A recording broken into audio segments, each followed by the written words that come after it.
نحمدہ ونصلی ونسلم علی رسولہ الکریم اما بعد فاعوذ باللہ من الشیطان الرجیم بسم اللہ الرحمن الرحیم۔ ناظرین و سامعین، کتابوں اور خطابوں میں مذکور جھوٹی روایات و کرامات کے تجزیے اور جائزے کا سلسلہ جاری ہے۔ ہمارے گزشتہ بیان کو سننے کے بعد مختلف قسم کے ریئیکشنز آئے، کچھ پازیٹیو اور کچھ نگیٹو۔ انہی ریئیکشنز میں سے ایک مولانا صاحب کی جانب سے یہ سوال آیا کہ اعلیٰ حضرت فاضل بریلوی رضی اللہ تعالیٰ عنہ کا ایک مشہور زمانہ شعر ہے، قسمیں دے دے کے کھلاتا ہے پلاتا ہے تجھے، پیارا اللہ تیرا چاہنے والا تیرا۔ اگر اولیاء اللہ سے پروردگار کلام نہیں فرماتا تو اعلیٰ حضرت کے اس شعر کا کیا مطلب ہے؟ دراصل اعلیٰ حضرت کا یہ شعر بہجت الاسرار میں مذکور ایک روایت اور ایک کرامت جو سرکار سیدنا شیخ عبد القادر جیلانی رضی اللہ تعالیٰ عنہ کی جانب منسوب کی گئی ہے، اس سے ماخوذ ہے اور اس سے انسپائرڈ ہے، جس میں یہ ذکر ملتا ہے کہ سرکار غوث اعظم رضی اللہ تعالیٰ عنہ نے ارشاد فرمایا کہ میں نے اللہ کی عبادت کے لیے جب کھانا پینا ترک کر دیا تو اللہ رب العزت نے مجھ سے بار بار یہ کہا، اور بہجت الاسرار میں روایت کے الفاظ ہیں، یقال یا عبد القادر بحقی علیک کل بحقی علیک اشرب، یعنی اے عبد القادر تمہیں میرے حق کی قسم کھاؤ اور پیو، کھانا پینا ترک نہ کرو۔ ناظرین و سامعین، ہم اس مسئلے کا جواب دیں اور اس کا حل تجویز کرنے کی کوشش کریں، اس سے قبل ہم یہ سمجھ لیں کہ اللہ رب العزت کے کسی بندے سے کلام کرنے کا کیا مطلب ہے۔ ہو سکتا ہے کہ کسی کے ذہن میں یہ بات ہو کہ جو روایت میں الفاظ اور جس بات کا ذکر ہے وہ اللہ کے کلام سے متعلق نہیں ہے، اس میں صراحتاً یقالو کا لفظ موجود ہے اور قول کلام کو مستلزم ہے، لہٰذا یہ سمجھنا انتہائی ضروری ہے کہ کلام اللہ اور اللہ کا کسی بندے سے کلام کرنا کسے کہا جاتا ہے۔ چنانچہ اللہ رب العزت کا کسی سے کلام کرنے کا مطلب یہ ہے کہ اللہ رب العزت کسی بندے کے مخاطب کر کے کچھ ارشاد فرمائے، جس طرح کہ اللہ رب العزت نے موسیٰ کلیم اللہ علیہ الصلوۃ والسلام کو اپنے کلام سے مشرف فرمایا اور اس کا تذکرہ اپنے کلام مجید میں یوں فرمایا، وکلم اللہ موسیٰ تکلیما۔ یاد رہے کہ ہر روز ہر مسلمان اللہ رب العزت سے ہم کلام ہوتا ہے، اس سے دعا کرتا ہے، اس سے استدعا کرتا ہے اور اس سے اپنی ضروریات کی تکمیل کا مطالبہ کرتا ہے۔ اگر اس کو کلام کہا جائے تو یہ ناممکن ہے، چونکہ اس پر کلام کا اطلاق نہیں ہو سکتا۔ اللہ رب العزت کے کسی بندے سے کلام کرنے کا مطلب صرف اور صرف یہ ہوگا کہ اللہ رب العزت کی طرف سے اسے کوئی ندا آئے، اسے کوئی صدا آئے اور اسے کوئی الفاظ کی صورت میں پیغام آئے۔ جب یہ بات متعین ہو گئی کہ اللہ رب العزت کی جانب سے کوئی لفظی پیغام آئے، اس کو کلام اللہ یا اللہ کا کلام کرنا، کسی بندے سے اللہ کا گفتگو کرنا کہا جائے گا، تو یہ بات بھی سمجھنا مشکل نہیں ہوگا کہ جو روایت میں بات ذکر کی گئی ہے، اللہ رب العزت نے سرکار غوث اعظم سے ہم کلامی کا شرف عنایت فرمایا، اور جب روایت سے یہ واضح طور پر ثابت ہو گیا کہ اللہ رب العزت سے کلام کرنا یا اللہ رب العزت کا کلام کرنا ہی مراد ہے، تو اب اس صورت میں اس روایت سے انسپائر ہو کر کوئی شعر جب کہا جائے گا تو اس شعر کا مطلب بھی واضح طور پر یہی ہوگا، اور عموماً جب بھی کوئی اس شعر کو سنتا یا پڑھتا ہے تو اس کی مراد اور اس کا ذہن وہیں پہنچتا ہے، یعنی اللہ رب العزت نے کلام فرمایا۔ اب دیکھنا یہ ہے کہ ہم اعلیٰ حضرت کے اس شعر کو غلط کہیں یا اولیاء اللہ کے ساتھ اللہ رب العزت کی ہم کلامی کو باطل کہیں، ناممکن کہیں، یا بہجت الاسرار کی اس روایت کو غلط کہیں جس روایت کی بیس پر یہ سارا مسئلہ پیش آیا۔ اب یہ تو ہم واضح کر چکے ہیں کہ کتاب و سنت کی روشنی میں یہ ناممکن ہے کہ کوئی بندہ اللہ رب العزت کا کلیم ہو انبیاء کرام علیہ السلام کے علاوہ، لیکن چونکہ کتاب و سنت بہت سارے لوگوں کے لیے کافی نہیں ہوتی، لہٰذا ان حضرات کے لیے اعلیٰ حضرت ہی کے فتح جات سے اس بات کی تائید اور تصدیق و تحقیق کرنے کی کوشش کرتا ہوں۔ چنانچہ فتح رضویہ کی 15ویں جلد میں صفحہ نمبر 186 اور 87 ان دونوں پر واضح اور تفصیلی انداز میں اعلیٰ حضرت فرماتے ہیں کہ اگر کوئی یہ دعویٰ کرتا ہے کہ اللہ نے اس سے کلام کیا یا اس نے اللہ سے کلام کیا تو وہ دائرہ اسلام سے خارج ہو جائے گا، چونکہ یہ ضروریات دین کا انکار ہے، ختم نبوت کا انکار ہے، اس لیے کہ نبیوں کے سوا اللہ رب العزت کسی سے کلام نہیں فرماتا۔ اعلیٰ حضرت نے یہاں تک لکھا کہ بھلے ہی کوئی اس بات کا دعویٰ نہ کرے کہ وہ نبی ہے، محض اللہ سے ہم کلامی کا دعویٰ کرے تب بھی یہ کفر ہے۔ اعلیٰ حضرت فاضل بریلوی رضی اللہ تعالیٰ عنہ نے جب یہ بات واضح طور پر اپنے فتاویٰ میں لکھ دی تو ایک ذی شعور آدمی کے لیے سمجھنا مشکل نہیں ہے اور فیصلہ کرنا مشکل نہیں ہے کہ بات دراصل کون سی درست ہے۔ اعلیٰ حضرت فاضل بریلوی کے فتاویٰ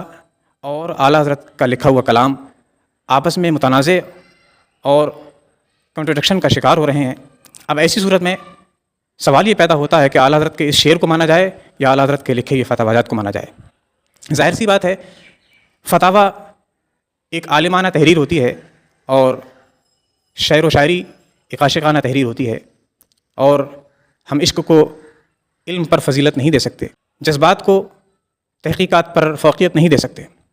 چنانچہ ہمیں اعلیٰ حضرت فاضل بریلوی کے اس شعر کو مسترد کرنا ہوگا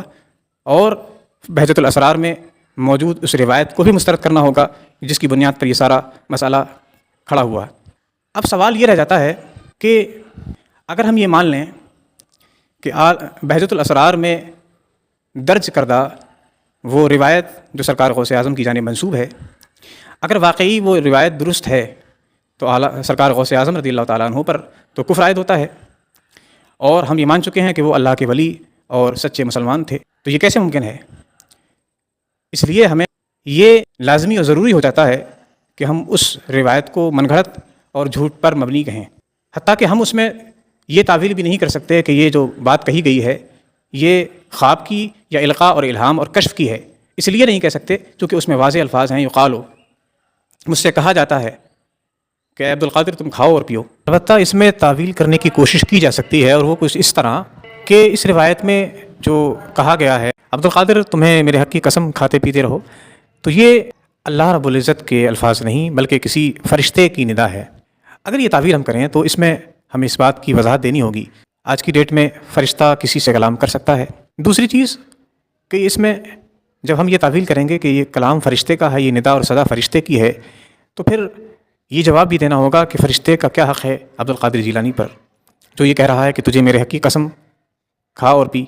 معلوم ہوا کہ یہ ندا اللہ رب العزت کی طرف منسوب کی گئی ہے، نہ کہ فرشتے کی طرف۔ اور اگر بینیفٹ آف ڈاؤٹ دیتے ہوئے ہم یہ بھی مان لیں کہ یہاں راویوں سے سہو ہوا اور انہوں نے ان الفاظ کا استعمال کیا، وگرنہ اصل روایت کچھ یہ تھی کہ الہام یا القاء یا کشف کے ذریعے سرکار غوث اعظم کو یہ علم ہوا کہ اللہ رب العزت یہ چاہتا ہے کہ انہیں کھانا پینا تک نہیں کرنا چاہیے، قسمیں دے رہا ہے اپنے حق کی کہ آپ کھائیے اور پیجیے، تو اس پر سوال یہ پیدا ہو جائے گا پھر اس حدیث کا ہم کیا کریں گے جس میں یہ کہا گیا کہ انسان کے اوپر اس کے جسم کا بھی حق ہے۔ لہٰذا ایک انسان اگر عبادت کے لیے وقت دیتا ہے تو اپنے جسم کے لیے بھی وقت دے، جسم کو غذا پہنچانا بھی انسان پر فرض ہے۔ انسان پر دوسروں کے بھی حقوق ہیں، ازواج کے، اولاد کے، تمام تر حقوق انسان پر لازم ہیں، اور اس روایت سے یہ معلوم ہوتا ہے کہ سرکار غوث اعظم نے کھانا پینا اس قدر ترک کر دیا تھا کہ اللہ رب العزت کو آپ سے یہ کہنا پڑا کہ عبد القادر اتنے بھوکے نہ رہو، آپ کی یہ شدت بھوک مجھے گوارا نہیں۔ اگر آپ اتنے بھوکے نہیں تھے تو آپ سے یہ کیوں کہا گیا؟ اور اتنا بھوکا رہنا کہ ایک انسان لاغر اور نحیف و ناتواں ہو جائے، اس کے جسم کے اندر کمزوری محسوس ہونے لگے، یہ بھی تو شرع کے خلاف ہے، یہ بھی تو اللہ کے رسول صلی اللہ علیہ وسلم کی حدیث کی خلاف ورزی ہے، اور ایک اہل اللہ سے، ایک مرد صالح سے اس بات کی توقع قطعا نہیں کی جا سکتی کہ کوئی اللہ کا ولی کھانے پینے کو ترک کر دے گا اور اپنے جسم کے حقوق ادا نہیں کرے گا۔ بہر صورت اس روایت کی کوئی بھی ممکنہ توضیح نظر نہیں آتی، کوئی بھی ممکن تعویل نظر نہیں آتی۔ لہٰذا حاصل کلام یہ ہے کہ کتاب و سنت اور علماء کے بیان کردہ مسلمہ اصول کے مقابل اگر کوئی ایسی بات جو دین میں حجت نہیں ہے وہ سامنے آ جائے تو ہم اس کو لامحالہ مسترد کرنے کے لیے پابند ہیں۔ اور اعلیٰ حضرت کے تعلق سے، اعلیٰ حضرت کے شعر کے تعلق سے ہمیں ابھی تک یہ حسن ظن تھا کہ ممکن ہے کہ اس میں ہم تعویل کر لیں اور اس کو القاء اور الہام اور کشف پر محمول کر لیں، لیکن چونکہ روایت میں واضح طور پر الفاظ یہ ہیں کہ وہاں کشف مراد نہیں بلکہ وہاں کلام حقیقی مراد ہے، اور اعلیٰ حضرت اپنے فتاویٰ میں اس بات کو مینشن کر چکے ہیں کہ کلام حقیقی کا دعویٰ کفر ہے۔ لہٰذا ہم اس بات سے نہیں بچ سکتے کہ ہم اس کو مسترد کریں، ہمارے پاس سامنے اور کوئی چارہ نہیں۔ اب اگر اس گفتگو کو سننے کے بعد کوئی صاحب علم اور صاحب فکر اس بات کو مسترد کرنے کی کوشش کریں، ہم منتظر ہیں کہ اس مسئلے پر کوئی واضح اور تسلی بخش اور تشفی بخش جواب کسی کی جانب سے آئے تاکہ ہم اپنا رجوع ریکارڈ کرا سکیں۔ لیکن اس بات کو قطعاً گوارا نہیں کیا جائے گا کہ کوئی محض عقیدت اور اندھی عقیدت کی بنیاد پر اس بات کو مسترد کرے، اور صرف اس بنیاد پر کہ چونکہ ایک بزرگ ہستی سے متعلق یہ مسئلہ ہے لہٰذا ہم من و ان اس کو تسلیم کر لیں گے، تو یہ میں سمجھتا ہوں کہ نا فہمی، لا علمی اور نادانی پر مبنی بات ہے۔ کوئی کتنا بھی بڑا بزرگ ہو وہ ممکن خطا ہے، وہ خطا سے پاک نہیں ہے۔ بہت ساری غلطیاں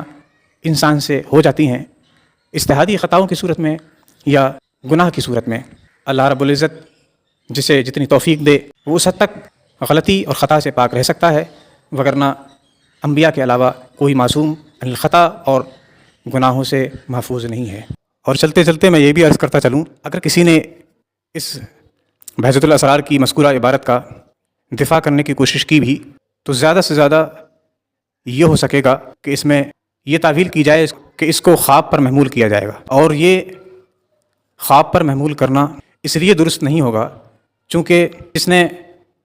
غوث اعظم کی سیرت پر مشتمل کتابوں کا مطالعہ کیا ہے وہ بخوبی جانتا ہوگا کہ تمام تر کتابوں میں اس طرح کی متعدد روایات ملتی ہیں جو واضح اشارہ کرتی ہیں کہ سرکار غوث اعظم رضی اللہ تعالیٰ عنہ نے بیداری کی حالت میں غیب سے آنے والی آوازوں کو سنا، لہٰذا یہ تعویل بھی ناممکن ہو جاتی ہے۔ اور حوالے کے طور پر میں چند کتب کے اسکین آپ حضرات کی خدمت میں رکھنے کی کوشش کرتا ہوں تاکہ چیزیں اور واضح ہو جائیں اور کسی طرح کا کوئی اشکال، کوئی شبہ اور کوئی بہام نہ رہے۔ مزید یہ کہ اس طرح کی گفتگو کو اگر نعتیہ مجموعہ ہدایت بخشش کی شرح جو علامہ